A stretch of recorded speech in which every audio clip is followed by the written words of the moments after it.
मुझे ये जरूर पता था कि पापा की आर्थिक स्थिति बहुत ही खराब थी। जानते हैं, उस समय मुझे खुद पर भी विश्वास नहीं था। अब की बार हम मम्मी और पापा को निराश नहीं होने देंगे। पापा का सारा कारोबार ठप हो गया। खाने पीने के लिए सोचना पड़ता था, दाने दाने को मोहताज बनाना पड़ता था। तब वहाँ पर हमको बहुत बुरा लगा और मैंने अपना लक्ष्य निर्धारित किया। बेहतर से बेहतर होने का तलाश करें, बेहतर से बेहतर होने का तलाश करें। मिल जाए नदी तो समुंदर की तलाश करें। टूट जाते हैं शीशे पत्थर की चोट से, पत्थर टूट जाए ऐसे शीशे तलाश करें। मेरा नाम बॉबीराज है। मेरे घर में कुल 4 फैमिली रहते हैं।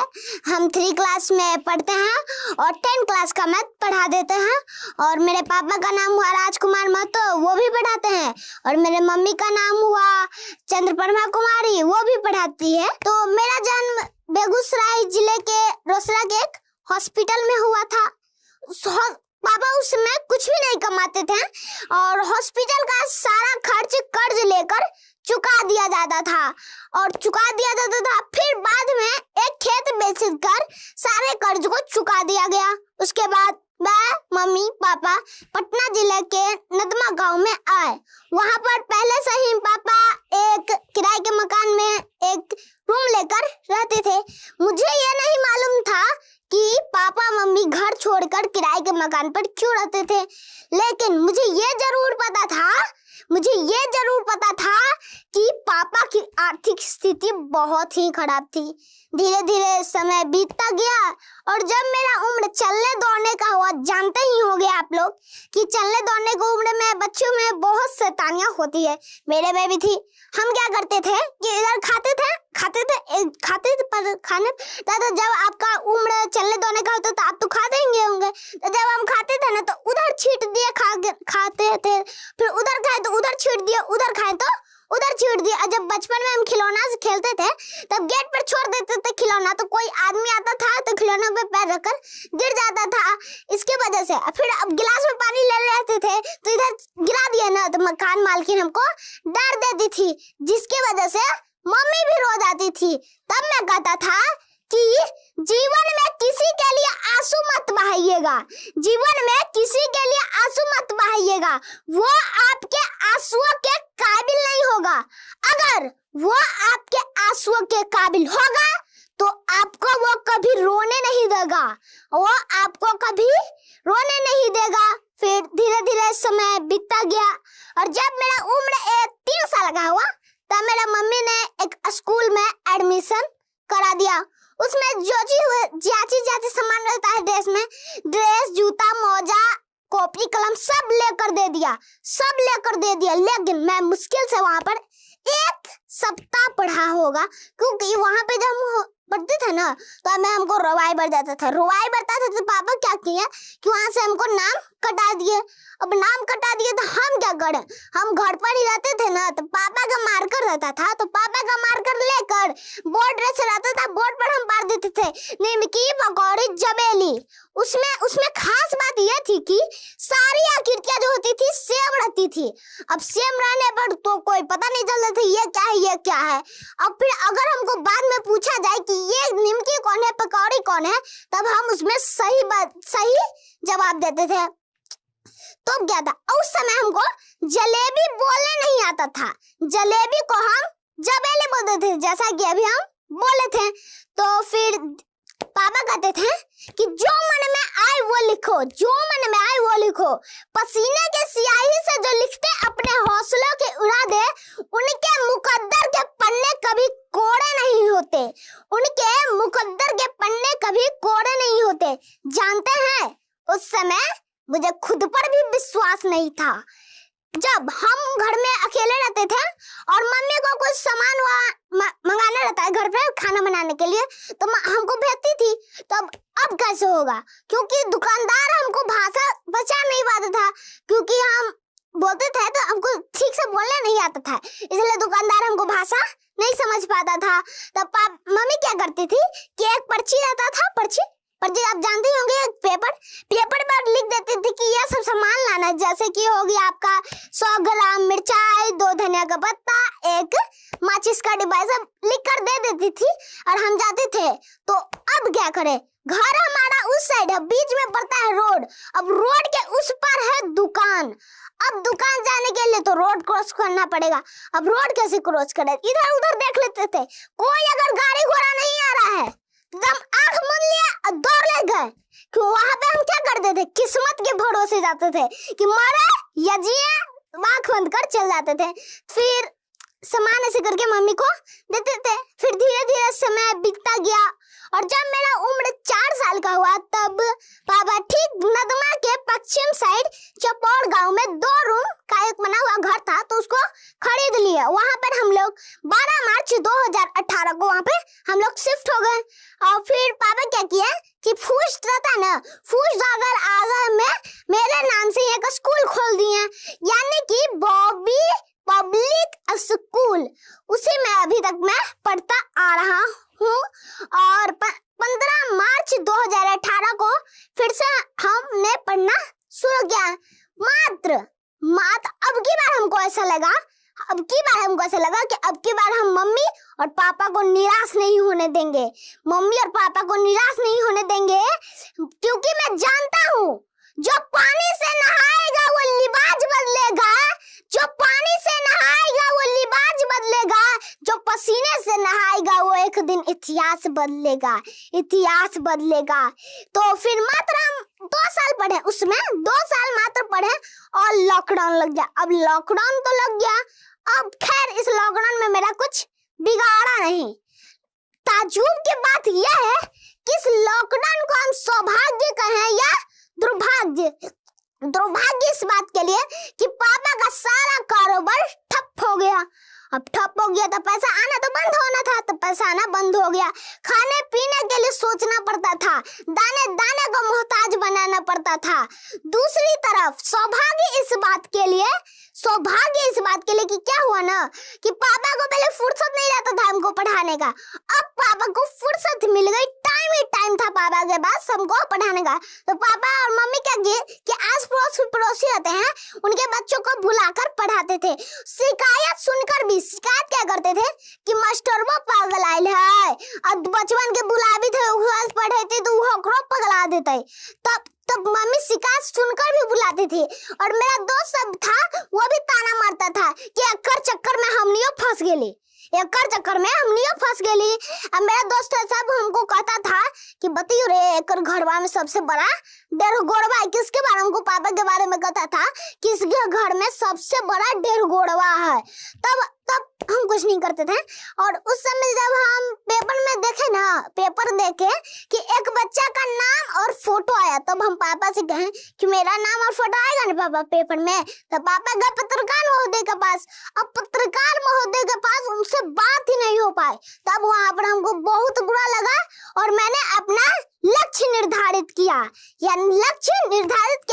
और मंजिल और हौसलों के बीच संबंध दर्शाया। मंजिल ने हौसलों से कहा तेरी बस की बात नहीं, मंजिल ने हौसलों से कहा तेरी बस की बात नहीं। हौसलों ने मंजिल के आंखों में आंखें डालकर कहा चल झूठी, तेरी इतनी औकात नहीं।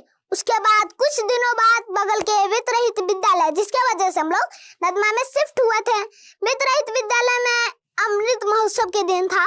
उसमें प्रोग्राम हुआ, किस चीज प्रश्न उत्तरी कार्यक्रम हुआ, उसमें हम भाग लिए। तो हमको फर्स्ट प्राइज के रूप में मिला एक चांदी का पेन, 1500 रुपए और साथ पेपर में नाम भी आया। तब हमने कहा अभी हमको मंजिल भूलना नहीं है, मंजिल पर मेरा हक है, उसको अब मुझे पाना है। कहा गया है दोस्तों, मंजिल को भुलाकर जिया तो क्या जिया, अगर तुझ में दम है तो उसे पाकर दिखा। लिख दे खून से अपनी कामयाबी की कहानी और बोल उस किस्मत से कि दम है तो मिटा कर दिखा, किस्मत की एक कमाल की बात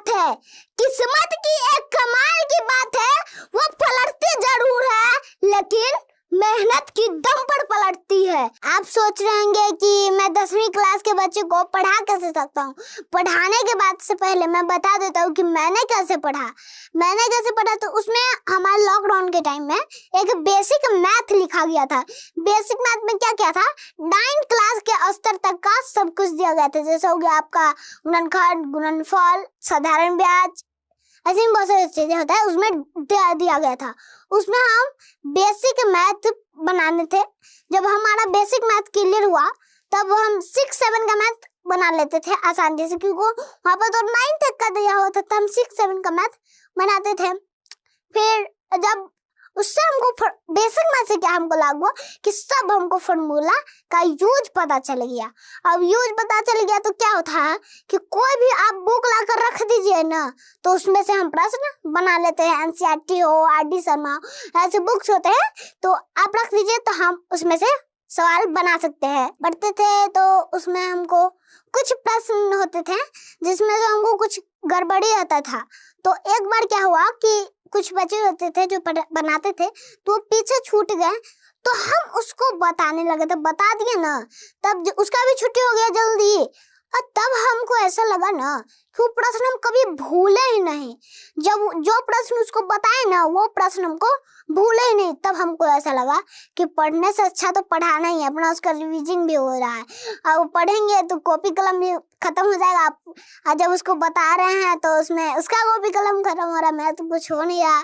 इससे यही हमको फायदा लगा। और क्या होता था कि जो रिवीजन हो जाता था उससे, जिससे हमारा मैथ कंठस्थ होता था। अभी तो मैं सिर्फ अपने दोस्तों को पढ़ाता था, लेकिन एक दिन कैसा हुआ कि मेरे पापा जैसा कि आपने हमको बताया कि मेरे पापा पढ़ाते हैं, तो एक दिन क्या हुआ कि पापा को कोई और काम में लग गया, तो पापा कोई और काम करने लगे तो उनका क्लास खाली रह गया। तो यह हम सोचे कि बच्चा उठ के गाँव चले गया तो क्या हुआ। तब हम कहा कि हम भी पढ़ाना शुरू कर दिए।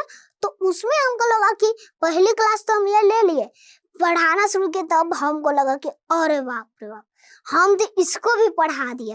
अब क्या हुआ, अब हम धीरे धीरे बढ़ते गए, उसी समय बीता गया, तब हम और स्तर के बच्चे को भी पढ़ा लेते थे। और आज मैंने अपना YouTube चैनल भी बनाया है जिसका नाम हुआ बॉबी राज ऑफिशियल। जो बच्चे मेरे से नहीं पढ़ पाते हैं वो ऑनलाइन पे भी पढ़ लेते हैं। धीरे धीरे हम पढ़ाते गए, पढ़ाने के बाद धीरे हम पढ़ाने लगे और ज़्यादा, तो मेरा नाम आज पूरा बिहार लेने लगा।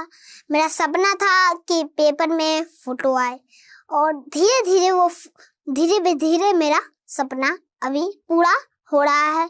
आज मेरा नाम पूरा बिहार ले रहा है, लेकिन अभी मुझे यहाँ पर ही नहीं रुकना है, यानी कि यहीं तक मैं सीमित नहीं रहना है, मुझे और भी कुछ करना है, क्योंकि मेरा लक्ष्य है कि हमको वैज्ञानिक बनना है। लक्ष्य हमारा यही है और मुझे इसे पूरा करना है। अब जरा एक बार सोच के देखिए, जो मीडिया वाला के पीछे हम भाग रहे थे गेट के अंदर जाने से पहले, अब वो मीडिया वाला हमको पीछे भाग रहा है। एक बार मन से सोच के देखिएगा। इसीलिए कहा गया है वक्त अभी भी है, वक्त यूं बर्बाद न कर, खींच ले कमान पर तीर और वार कर। ज्यादा से ज्यादा निशाना चूक जाएगा, जीतना है अगर तो कोशिश 1000 बार कर। अभी मैं कोशिश करता रहूंगा। अभी हमको बहुत ही कोशिश करना है, क्योंकि अभी मैं मंजिल पर पहुंचा नहीं हूँ। अभी तो बस हम खाई से उठकर जमीन पर अभी मैंने पैर रखा है। अभी तो मंजिल बहुत दूर है, मंजिल को हमें पाना है, उस पर मेरा हक है। ये नहीं कि मेरा नाम पूरा बिहार ले रहा है तो मैं महान हो गया। अभी भी मैं राही हूँ, अहंकारी नहीं। अहंकार लोगों को पतन की तरफ लेके जाता है। कहा गया है दोस्तों, छत को बहुत गुरूर था छित होने का, एक मंजिल और बनी छत फर्श हो गई। इसीलिए कहते हैं अहंकार नहीं कीजिएगा। तूफान ज्यादा होती है तो कश्ती डूब जाती है, मस्ती डूब जाती है, घमंड ज्यादा होता है तो हस्ती डूब जाती है, घमंड ज्यादा होता है तो हस्ती डूब जाती है। और अंत में इतना ही कहूंगा कि अगर आपको विश्वास ना हो रहा होगा कि मैं 10 क्लास का मैथ कैसे बना सकता हूँ, तो मेरे YouTube चैनल को भी आप जाकर देख सकते हैं, कोई रोक टोक नहीं है, जाकर देख सकते हैं। मेरा YouTube चैनल हुआ बॉबी राज ऑफिशियल, उसको जाकर देख सकते हैं। तो फिर अगर यदि पढ़ाई मेरी शान है तो बिहार मेरी जान है। जय हिंद, जय भारत। अगर आप इस टॉक के एंड तक पहुंच चुके हैं तो मैं आपको जोश टॉक्स का एक दूसरा रूप भी दिखाना चाहता हूं, जिससे मैं काफी देर